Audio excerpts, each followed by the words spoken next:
Hi friends, Nifty 22,500 എന്നുള്ള ആ ഒരു ക്രിട്ടിക്കൽ സപ്പോർട്ടിൽ നിൽക്കുകയാണ്. ഇന്ന് മാർക്കറ്റ് ഫുൾ ഫ്ലാറ്റ് ആയിരുന്നു. അപ്പോൾ നാളെയാണ് അഥവാ ഫെബ്രുവരി 28-നാണ് തേർഡ് ക്വാർട്ടറിൻ്റെ GDP ഡാറ്റ വരുന്നത്. അപ്പോൾ ഈ GDP ഡാറ്റയുടെ കൂടെ അഡീഷണലായിട്ട് നാഷണൽ സ്റ്റാറ്റിക്സ് ഓഫീസ് അവർ ഈ സെക്കൻഡ് അഡ്വാൻസ് എസ്റ്റിമേറ്റ്, അതായത് ഈ വർഷം വരാൻ പോകുന്ന 2 ക്വാർട്ടറിൻ്റെ അഡ്വാൻസ് ആയിട്ടുള്ള എത്രമാത്രം GDP ഉണ്ടാവും എന്നുള്ള ഒരു ഫോർകാസ്റ്റിംഗ് കൂടി നടത്തും. കാരണം രാജ്യത്തെ എക്കണോമിക് ഗ്രോത്തിൻ്റെ ഒരു ഇൻഡിക്കേറ്ററാണ് GDP ഡാറ്റ. അപ്പോൾ തീർച്ചയായിട്ടും അത് വളരെ ഇമ്പോർട്ടൻ്റ് ആയിട്ടുള്ള ഒരു ഡാറ്റയാണ്. നമുക്കറിയാം, കഴിഞ്ഞ Q2 GDP ഡാറ്റ വലിയ നിരാശയാണ് ഉണ്ടാക്കിയത്. അത് 5.4% മാത്രമായിരുന്നു. നമ്മൾ എക്സ്പെക്ട് ചെയ്തത് 6.5% ആയിരുന്നു. അപ്പോൾ ഇനി വരാൻ പോകുന്ന ഈ ഡിസംബർ ക്വാർട്ടറിൻ്റെ ഡാറ്റ എക്സ്പെക്ട് ചെയ്യുന്നത് 6.3 എന്നാണ്. വിവിധ എക്കണോമിസ്റ്റുകളും കളക്റ്റീവായിട്ടുള്ള സ്ട്രീറ്റിൻ്റെ ഒരു എസ്റ്റിമേറ്റൊക്കെ ഈ 6.3 എന്നുള്ള ലെവലിൽ എത്തുമെന്ന് തന്നെയാണ്. അതിന് കാരണമായിട്ട് പറയുന്നത് ഗവൺമെൻറ് സ്പെൻഡിങ് വർദ്ധിച്ചിട്ടുണ്ട്, കൂടാതെ കൺസപ്ഷനിലുണ്ടായിട്ടുള്ള ഒരു വർധനവുണ്ട്, ഇൻഫ്ലേഷൻ കുറഞ്ഞിട്ടുണ്ട്. അപ്പോൾ തുടങ്ങിയ കാര്യങ്ങളൊക്കെ മുൻനിർത്തിക്കൊണ്ട് 6.3 എന്നുള്ള ലെവലിലേക്ക് GDP എത്തുമെന്നാണ് പൊതുവെ കണക്കൂട്ടുന്നത്. എന്നാൽ അത് കഴിഞ്ഞ വർഷം ഇതേ കാലയളവിൽ ഉണ്ടായ ഒരു GDPയോട് അടുത്ത് എത്തുന്നില്ല. തീർച്ചയായിട്ടും അവിടെ നേരിയൊരു ഇടിവുണ്ട്.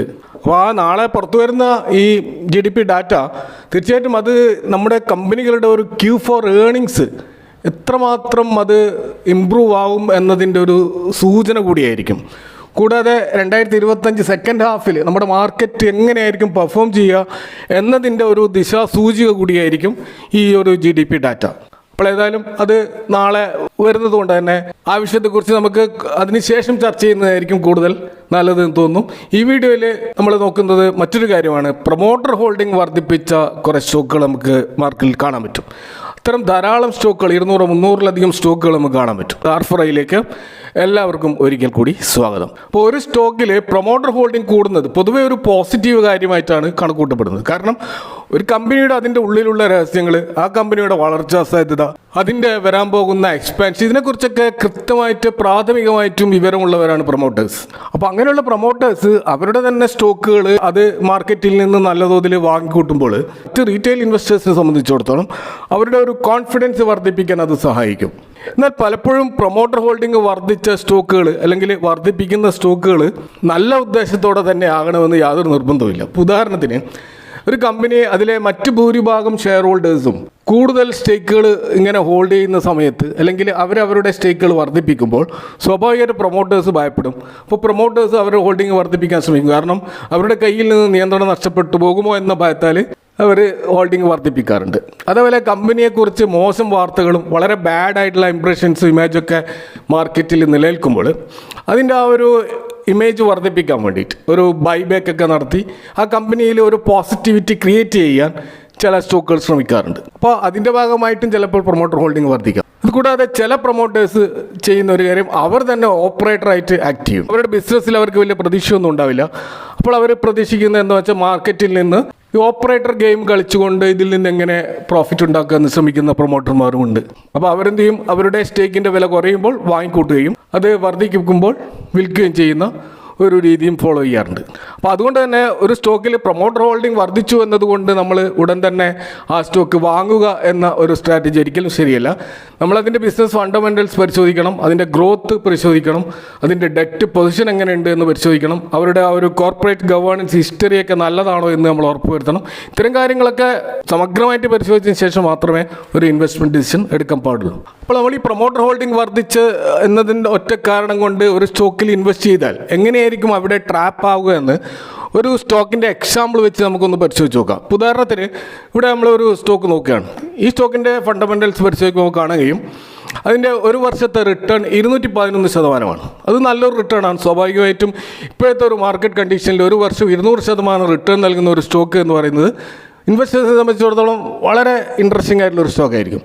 കൂടാതെ അതിൻ്റെ സെയിൽസ് ഗ്രോത്തും പ്രോഫിറ്റ് ഗ്രോത്തും കഴിഞ്ഞ 5 വർഷത്തെ CAGR ആയാലും 3 ഇയേഴ്സിൻ്റെ CAGR ആയാലും ട്രailing 12 മന്ത്സിൻ്റെ CAGR എല്ലാം അമേസിംഗ് ആണ്. കൂടാതെ കമ്പനിയുടെ പ്രൊമോട്ടർ ഹോൾഡിംഗ് ആണെങ്കിൽ 0.52% ഇൻക്രീസ് ആയിട്ടുണ്ട് കഴിഞ്ഞ ക്വാർട്ടറിൽ. അതുപോലെ സ്റ്റോക്കിൻ്റെ PE നോക്കുകയാണെങ്കിൽ 9.74, തീർച്ചയായിട്ടും അണ്ടർ വാല്യൂഡ് ആയിട്ടുള്ള ഒരു സ്റ്റോക്കാണ്. അപ്പോൾ ഇങ്ങനെയൊക്കെ കാണുമ്പോൾ നമുക്ക് തീർച്ചയായിട്ടും ആ സ്റ്റോക്കിൽ ഇൻവെസ്റ്റ് ചെയ്യാൻ തോന്നും. പക്ഷെ നമ്മൾ കൂടുതലായിട്ട് പരിശോധിക്കുമ്പോൾ മനസ്സിലാവും ഇതിൻ്റെ മാർക്കറ്റ് ക്യാപ്പ് വെറും 20 കോടി മാത്രമാണ്. ഇതിൻ്റെ കറണ്ട് പ്രൈസ് ₹1 മാത്രമാണ്. അപ്പോൾ ഇത് 20 പൈസയിൽ നിന്നാണ് ₹1. ഇപ്പോൾ 20 പൈസയിൽ നിന്ന് 1 രൂപയാകുമ്പോൾ തീർച്ചയായിട്ടും അവിടെ 200 അല്ലെങ്കിൽ 300 മൾട്ടി ബാഗറാണ് ആ സ്റ്റോക്ക്. എന്നാൽ നമ്മൾ ഇതിൻ്റെ സെയിൽസും അതിൻ്റെ പ്രോഫിറ്റും നമ്മൾ പരിശോധിച്ചാൽ ഇതിൻ്റെ പ്രോഫിറ്റ് ലക്ഷങ്ങളിലാണ്, അല്ലാണ്ട് കോടികളിൽ എത്തിയിട്ടില്ല. അപ്പോൾ ആലോചിച്ച് നോക്കുക, ലക്ഷങ്ങളിൽ മാത്രം ബിസിനസ് ചെയ്യുന്ന ഒരു കമ്പനിയെക്കുറിച്ചാണ് നമ്മളിവിടെ അത്രമാത്രം ഒരു പെന്നി ലെവലുള്ള ഒരു സ്റ്റോക്കാണിത്.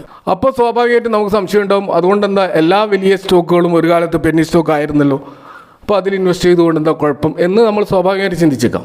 അപ്പോൾ ഈ സ്റ്റോക്ക് അത്രമാത്രം വളരുന്ന ഒരു സ്റ്റോക്കാണെങ്കിൽ, അത്രമാത്രം വലിയ ഗ്രോത്ത് സാധ്യതയുള്ള ഒരു സ്റ്റോക്കാണെങ്കിൽ തീർച്ചയായിട്ടും അവിടെ പ്രൊമോട്ടർ ഹോൾഡിങ് വർദ്ധിക്കണം. അപ്പോൾ അതും ഇവിടെ വർദ്ധിച്ചിട്ടുണ്ട്. പക്ഷേ നമ്മളതിൻ്റെ ഒരു ഹിസ്റ്ററി നോക്കുകയാണെങ്കിൽ മനസ്സിലാവും, 2017 ഈ സ്റ്റോക്കിൽ പ്രൊമോട്ടർ ഹോൾഡിംഗ് 0.89% ആണ്. അതായത് പ്രൊമോട്ടേഴ്സ് തീരെ ഇല്ലാത്തൊരു സ്റ്റോക്കാണ് ഇരുന്നു. പിന്നീട് പ്രൊമോട്ടേഴ്സിൻ്റെ സ്റ്റേക്ക് വർദ്ധിച്ചതായിട്ട് കാണാം, 19.64%.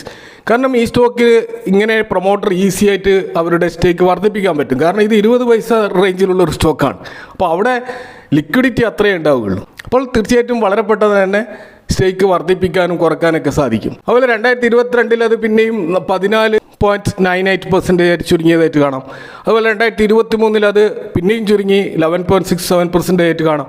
അപ്പോൾ ഈ സ്റ്റോക്കിൽ പ്രൊമോട്ടേഴ്സ് വാങ്ങുന്നു, പിന്നീട് അത് വിൽക്കുന്നു. അങ്ങനെ വിറ്റിട്ട് 2024 അത് 3% ആയിട്ട് ചുരുങ്ങി. അപ്പോൾ ഇത്രമാത്രം ഗ്രോത്തും നമ്മൾ CAGR ഗ്രോത്ത് നോക്കുമ്പോൾ 5 ഇയേഴ്സിൻ്റെ വലിയ CAGR ഗ്രോത്താണ്. ഇത്രയധികം ഗ്രോത്തുള്ള ഒരു കമ്പനിയിൽ എന്തുകൊണ്ട് പ്രൊമോട്ടേഴ്സ് അവരുടെ സ്റ്റേക്ക് വിൽക്കുന്നു? അപ്പോൾ വിറ്റിട്ട് ഇപ്പോൾ 3% ആയിട്ട് ചുരുങ്ങി, 19% 3% ആയിട്ട് ചുരുങ്ങിയത്. ഇവിടെ എന്താണ് ഇപ്പോൾ ജസ്റ്റ് ആ 3.11% ഉള്ളത് 3.63% ആയിട്ട് നേരിയൊരു വർധനവ് അവർ നടത്തിയിട്ടുള്ളത്.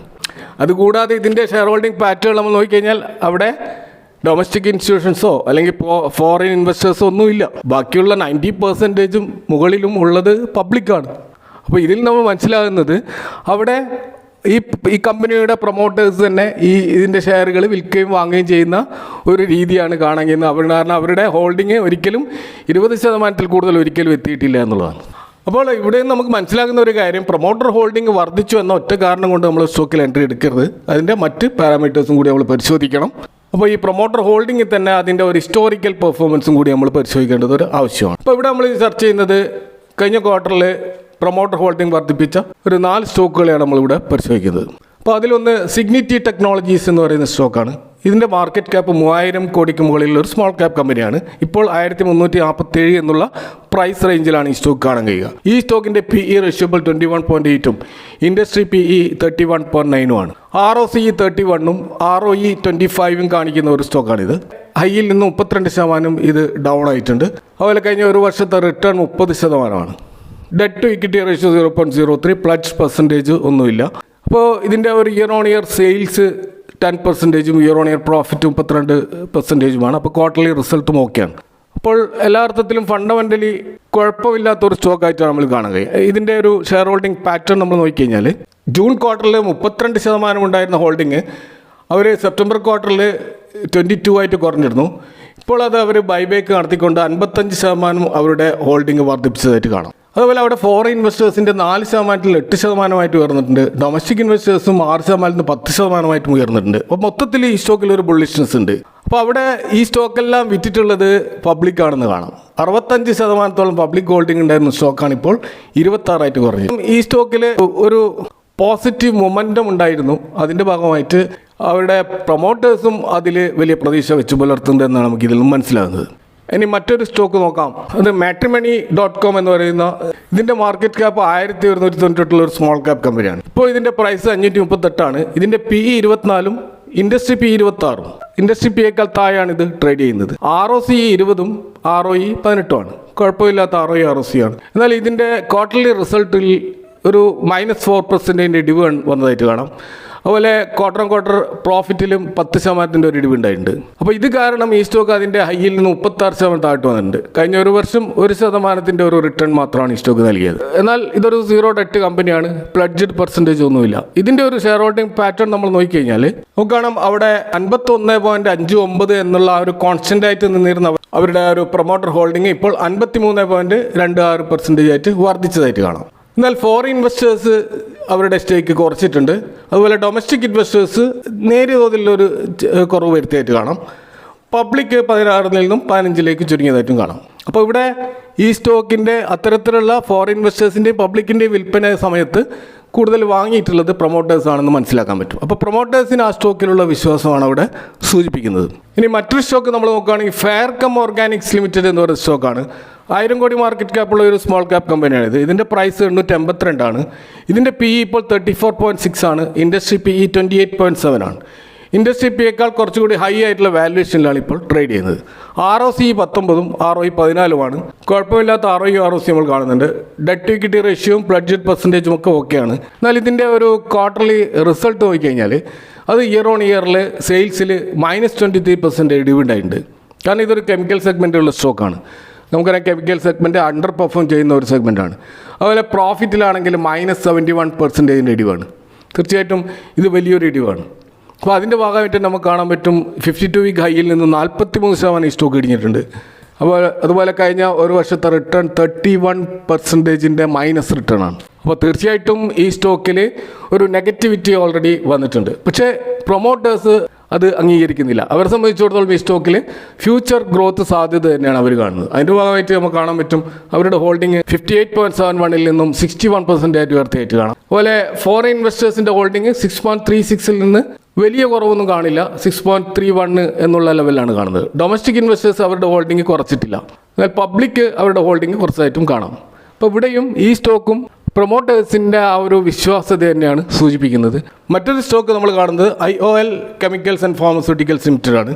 ഇതിൻ്റെ മാർക്കറ്റ് ക്യാപ്പ് 1000 കോടിയുള്ള ഒരു സ്മോൾ ക്യാപ്പ് കമ്പനിയാണ്. ഇതിൻ്റെ പ്രൈസ് ഇപ്പോൾ 327 എന്ന ലെവലിലാണ്. സ്റ്റോക്കിൻ്റെ PE ഇപ്പോൾ 19.7 ആണ്. ഇൻഡസ്ട്രി PE 29 ആണ്.